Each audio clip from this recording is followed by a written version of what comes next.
Hello, my name is Dante Renee, and welcome to the 10 Room Bizarro YouTube page where I talk about films that I believe need to be talked about more. Like tonight's film, this is 1986's film, Bad Girls Dormitory. And this is actually part of a double feature of Maria's B-Movie Mayhem, put out by Code Red, I believe, which is typically Maria's the double features. Bad Girls Dormitory. Too young for maximum security, too dangerous for juvenile hall. This is from 1986, and it really gives me the vibe of something that probably played on USA Up All Night in the early 90s. I'm guessing, obviously in an edited form. Bad Girls Dormitory is, it says in the back here, a seedy look at an all-women prison in New York City. Let's look at this film here, and let's get into this.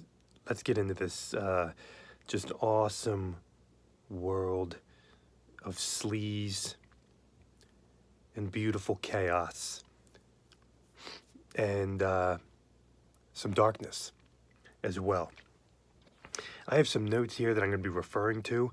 I'm also getting over a cold, so I'm a little bit out of sorts, but nonetheless, let's do Bad Girls Dormitory. What do we have in this film? Well, we have drugs, we have rape, we have fights, we have pregnancy, we have lesbianism, showers, not golden, regular showers, you know, to clean yourself, suicide, murder, gun violence, virginity, unjust conviction, sisters, racism, street fighting, cat fights, and martial arts. This is a different kind of place for convicted women, is it? Oh, it's Bad Girls Dormitory. We have this robotic, alien-like space, the world that this film exists in, people's faces, people's movements. It's like, it reminded me of like this alien-like world. And I know that sounds interesting for a film called Bad Girls Dormitory, but it does. This is the definition of sleaze and exploitation. There is non-stop, weird, crazy shit in this movie.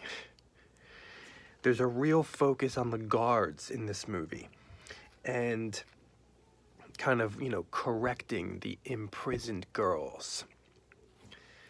We have low-budget electronic synth music in this movie that is dark, it's surreal, it's sleazy, sick, decadent, low-budget atmosphere, wall-to-wall score. Sometimes with vocals. So, did you hear me out on that one? I'll say it again. Sleazy, sick, decadent, low-budget atmosphere. Bad Girls Dormitory. We have crazy faces in this movie. Crazy fight scenes in this movie. Brutal, yet low budget, and it really works for the chaos of the movie. The brutal, low budget connection works for the chaos. There's tons of topless nudity in this movie.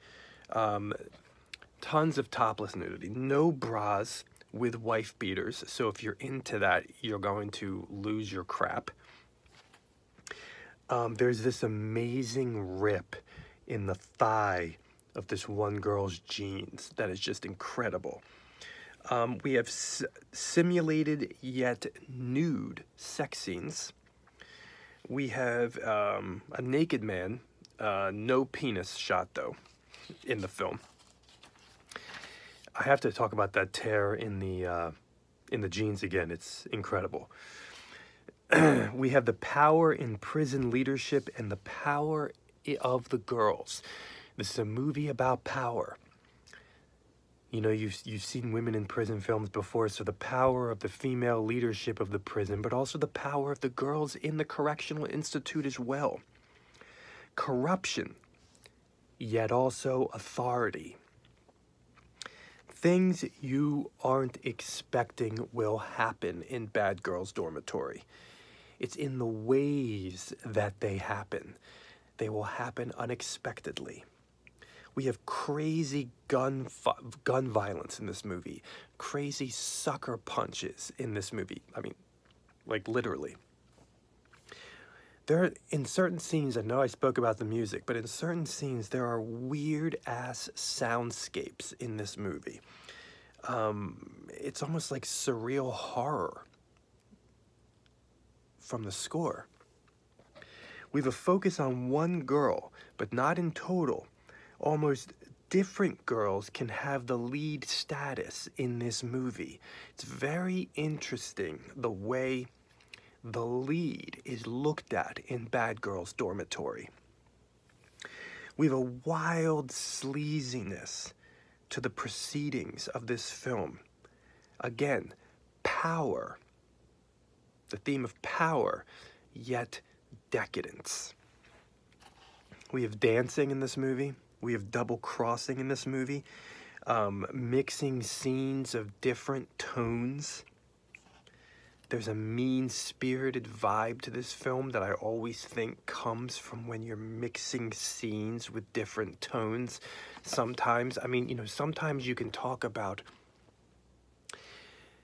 the idea of kind of putting, mixing vibes with what's happening on the screen, and that can sometimes be done with music. So if you put a piece of music on a scene that shouldn't be there, does that make it more mean-spirited? Sometimes it can. And when you have a rebelliousness with the mixing of tones, the mixing of genres, that can also bring a mean-spirited nature to the film. If you're a fan of women in prison films, Bad Girls Dormitory is going to give you exploitation in spades, but it's going to do it from 1986, and it's going to do it with a lot of touches that I haven't seen before. It's in the ways that the movie is done. It's in the ways that the movie sounds. Bad Girls Dormitory from 1986. I don't know if it's available in any other format other than this double feature that I think is out of print, but I could be wrong. Let me know in the comments. Thank you so much for watching the 10 Room Bizarro YouTube page where I talk about films that I believe need to be talked about more, like 1986's Bad Girls Dormitory. Please feel free to check out my own personally made films at vimeo.com/poopydiarrhea. That's POOPYDIARRHEA. Follow me there, and you'll see all my original movies and music. Thank you so much. Good night, and hopefully I will feel better soon. Bye-bye.